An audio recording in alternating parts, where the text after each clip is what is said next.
গোপালগঞ্জ থেকে পালিয়ে বাঁচলো এনসিপি নেতারা। কে জিতলো, কে হারলো, এই প্রসঙ্গটা নিয়ে আপনাদের সামনে কথা বলবো। আমি বিবিসির খবর থেকে পড়ছি। বিবিসির 6টা বাজে, তখন সন্ধে 6টায় বিবিসি একটা খবর দিয়েছে যে জাতীয় নাগরিক পার্টি বা এনসিপির নেতাকর্মীরা গোপালগঞ্জ ছেড়ে গেছেন।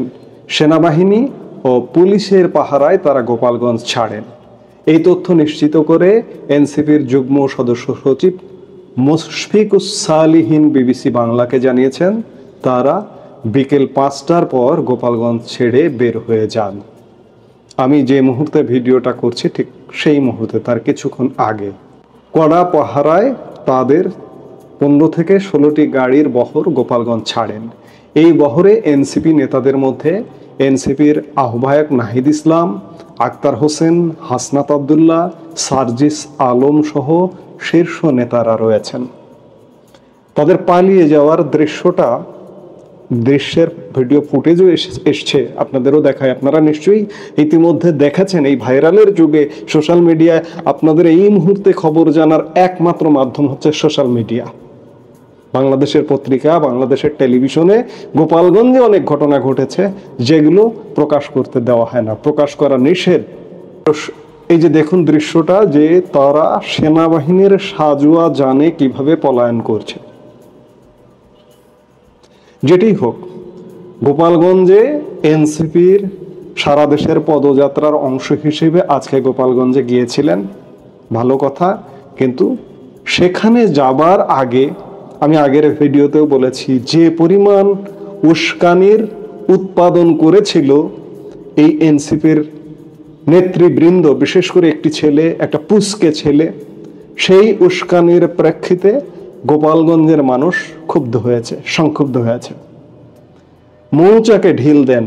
আজকে সরকারকে বলবো যে সরকার মৌচাকে ঢিল দিয়েছে, এনসিপি সরকারি দল এনসিপি মৌচাকে ঢিল দিয়েছে। আওয়ামী লীগ তো নেই, আসলে আওয়ামী লীগ তো ঘুমিয়ে গেছে। আমরা সাধারণ মানুষ গত 1 বছর যাবৎ আওয়ামী লীগকে খুঁজছি, আওয়ামী লীগকে আসলে কোথাও পাচ্ছি না। সেই অর্থে মানে আজকের রূপে আওয়ামী লীগকে পাইনি, গত 1 বছর যাবৎ কোথাও পাইনি। আপনারা মৌচালকে ঢিল দিয়ে আওয়ামী লীগকে বের করে আনলেন, ভালো কথা। বাকি দিনগুলোতে আওয়ামী লীগকে ফেস করুন। আজকে গোপালগঞ্জে এই অবস্থা হয়েছে, গোপালগঞ্জের জনগণ প্রতিরোধ করেছে।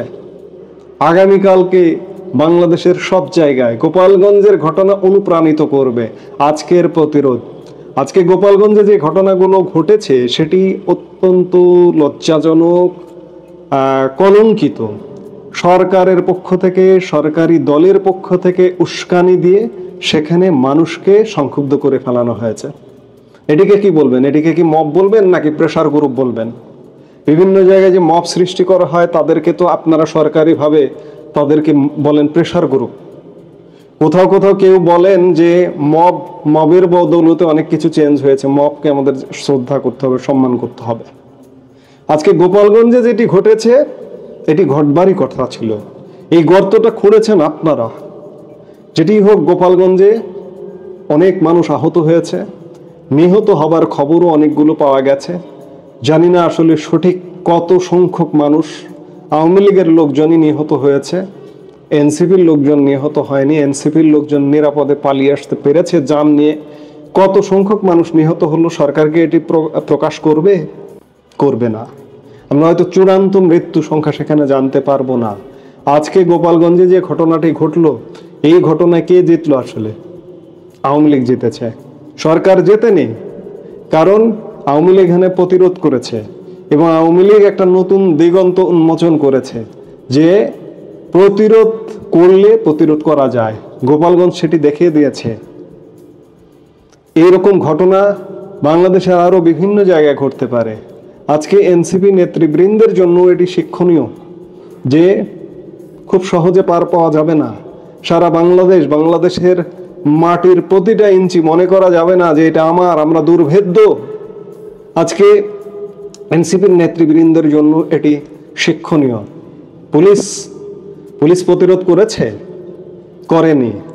একটুর জন্য জানে বেঁচে গেছেন। আপনারাই অভিযোগ করেছেন, এটি আমার কথা না, আপনারাই বলেছেন যে পুলিশ দাঁড়িয়েছিল, পুলিশ প্রতিরোধ করেনি। পুলিশ কেন প্রতিরোধ করবে? গত বছর জুলাই আগস্ট সময়কালে পুলিশের উপর কি নির্যাতন হয়েছে, তারপরেও যে পুলিশ সুপারের কার্যালয়ে আপনারা তাণ্ডবের মুখোমুখি হয়ে পুলিশ সুপারের কার্যালয়ে গিয়ে আশ্রয় নিয়েছিলেন, পুলিশ যে আশ্রয় দিয়েছিল, এটি আপনাদের ভাগ্য ভালো, নাহলে এখানে খুব বড় ধরনের একটা ঘটনা ঘটে যেত। আজকে এই ঘটনাগুলো ঘটবার পরে সরকার সেখানে 144 ধারা জারি করেছে, সেনাবাহিনী আছে, পুলিশ আছে, বিজিবির 4 প্লাটুন এখানে মোতায়েন করা হয়েছে। কেন? গতকালকে থেকেই তো এখানে সহিংস পরিবেশ বা পরিস্থিতি হবার একটা অবস্থা ছিল। গতকালকে কেন 44 ধারা জারি করলেন না? আজকে কেন এনসিপি ওখানে ঢুকতে দিলেন? এখানে যেহেতু দুই পক্ষ মুখোমুখি, সেহেতু গতকালকে 144 ধারা জারি করে আগামী 48 ঘন্টার জন্য কিংবা 24 ঘন্টার জন্য 144 ধারা জারি করে কি এই কর্মসূচিটাকে বাতিল করা যেত না? বাতিল করে সহিংসতা এড়ানো যেত না? আজকে এই যে আওয়ামী লীগের মৌচাকে ঢিল দিলেন, আওয়ামী লীগকে যে জাগিয়ে তুললেন, সারা বাংলাদেশে আওয়ামী লীগ জাগবে। আর আওয়ামী লীগ এখনো পর্যন্ত ঘুমিয়ে আছে, 1 বছর ঘুমন্তই দেখছি আমরা।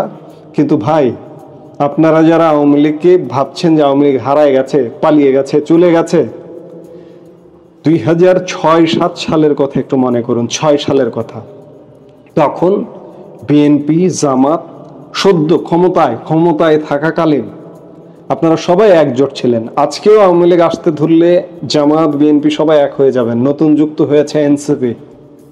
2006 সালে কিন্তু আওয়ামী লীগ একাই লগি বৈঠার আন্দোলন করে কিন্তু বিএনপিকে বিদায় করতে বাধ্য করেছিল। আজকে যদি ভাবেন যে আওয়ামী লীগ পারবে না, আওয়ামী লীগ ফিরতে পারবে না, আওয়ামী লীগ ফিরবে। 2006 সালে আওয়ামী লীগ তখন বিরোধী দলে ছিল। আওয়ামী লীগ অর্থনৈতিকভাবে, রাজনৈতিকভাবে নানা রকম দমন পীড়ন অত্যাচারের মুখোমুখি ছিল। আজকে কিন্তু লাস্ট কদিন আগে 16 বছরের ক্ষমতা থেকে পেরিয়ে আজকে 1 বছর ক্ষমতার বাইরে। আওয়ামী লীগের শক্তি, সামর্থ্য, অর্থ সবকিছু আছে, কিন্তু আওয়ামী লীগ যদি ঐক্যবদ্ধভাবে যদি মাঠে নামে, পরিণতিটা কি হবে? আজকের গোপালগঞ্জ থেকে সরকারকে বলবো, সরকার শিক্ষা নেন। আমরা আসলে হানাহানি চাই না, আমরা মারামারি চাই না, বাংলাদেশ একটা ব্যর্থ রাষ্ট্র হিসেবে পৃথিবীতে পরিচিত হোক, এটি চাই না।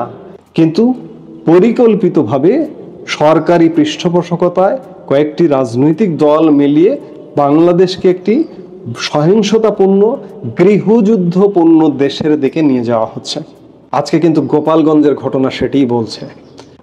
কাজেই আমি আলাপটা শুরু করেছিলাম যে এনসিপি নেতারা জান নিয়ে পালিয়ে প্রাণে বাঁচলো, কিন্তু প্রাণে বাঁচাটা, এই বাঁচাটা বাঁচা নয়। আজকে গোপালগঞ্জ থেকে পালিয়ে বেঁচেছে, কিন্তু বাংলাদেশ থেকে, সারা বাংলাদেশ এরকম সহিংস রূপ ধারণ করবে। মৌচাকে ঢিল দিলে এই পরিস্থিতি হবে। বাংলাদেশ থেকে পালাবেন কিভাবে? বাংলাদেশ থেকে তো পালাতে পারবেন না। বাংলাদেশ থেকে পালাতে গেলে আটকে যাবেন। আমি জানি না যে এনসিপির ভবিষ্যৎ কি, এই সরকারের ভবিষ্যৎ কি। আর্মি প্রোটেকশন দিয়ে থাকবেন, পুলিশ প্রোটেকশন দিয়ে থাকবেন। আমি বারবার মনে করিয়ে দিই যে 1971 সালে পাক আর্মির সাথে যুদ্ধ করেই কিন্তু বাংলাদেশের স্বাধীনতা অর্জিত হয়েছিল। আবারও কি বাংলাদেশকে সেই দিকে নিয়ে যাওয়া হচ্ছে? যদি তাই হয়, তাহলে পরিস্থিতিটা কোন দিকে যাবে ভাবলেও গা শিউরে ওঠে আজকে। যেটি হোক, এই মুহূর্তে যে গোপালগঞ্জের যে সহিংসতা হলো, এই সহিংসতার আসলে কে জিতলো, কে হারলো? সরকার হেরে গেছে, এনসিপি হেরে গেছে, আওয়ামী লীগ জিতেছে। এবং এই জেতাটাকে যদি ধারাবাহিকভাবে আওয়ামী লীগ চালিয়ে যায়, তাহলে আওয়ামী লীগের বিজয় সুনিশ্চিত। এই মুহূর্তে এ পর্যন্ত। সবাই ভালো থাকুন, সুস্থ থাকুন।